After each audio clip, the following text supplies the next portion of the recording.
આગળ સમાચારમાં વાત કરીએ તો સમાચાર સામે આવી રહ્યા છે, મહત્વપૂર્ણ સમાચાર સામે આવી રહ્યા છે. તો કહી શકાય જૂનાગઢમાં ગિરનાર પર્વત પર ભારે પવન સાથે વાદળો ઘેરાયા છે. ગિરનારના મનમોહક દ્રશ્યો કેમેરામાં કેદ થયા છે.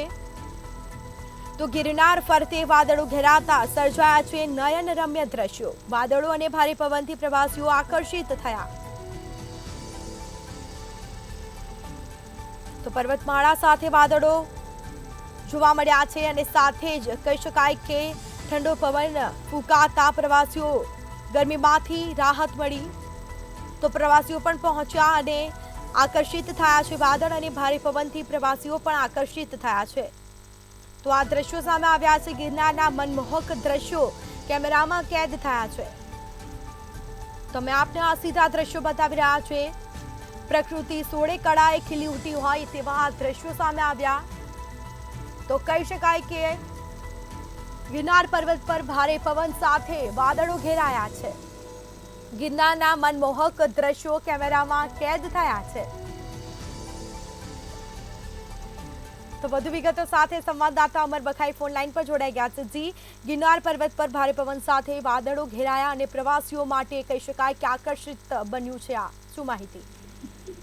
જી ચોક્કસ કે ગિરનાર પર આજે વહેલી સવારે જે વાદળો છે તે ઘેરાયા હતા અને ખાસ કરીને આને આંધી કહેવામાં આવે છે. જે આંધી હોય છે તે વરસાદ પૂર્વે આજે આવું વાતાવરણ સર્જાતું હોય છે અને તેનો સંદેશો આપતો હોય છે કે હવે ટૂંક જ સમયમાં વરસાદ થશે.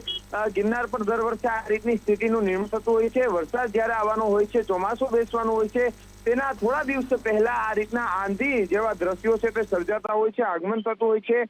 આજે વહેલી સવારે 1.5-2 કલાક સુધી આવું હવામાન છે તે રહેતા આગામી દિવસોમાં સારા વરસાદ અને ભીની આંધીના પણ એંધાણ છે તે વર્તાઈ રહ્યા છે. બીજી તરફ આજે પ્રવાસીઓ આવ્યા હતા એ પણ આકર્ષિત થયા હતા. પ્રવાસીઓએ પણ જે ગિરનાર પર ઠંડકની જે લહેર છે તે અનુભવી હતી. ખાસ કરીને મંદિર પરિસરમાં જે રીતે આ રીતની સ્થિતિ છે તે ગિરનાર ઉપર સર્જાઈ હતી અને ભાવિકો પણ ખૂબ જ રોમાંચિત થયા હતા. અને ચોમાસાના આગમન સમયે અહીં સુકાઈ ગયેલા ઝરણા, નદી નાળા ખડખડ વહેતા પણ થશે. પરંતુ ચોક્કસથી કહી શકાય કે જે રીતે આજે આંધીનું આગમન થયું છે અને ચોમાસા પૂર્વે આ રીતની સ્થિતિ છે તે નિર્માણ થતી હોય છે ને હવે ટૂંક જ સમયમાં વરસાદ આવે તેવા પણ એંધાણ જોવા મળી રહ્યા છે. જી બિલકુલથી તમામ જાણકારી આપવા બદલ આપનો આભાર.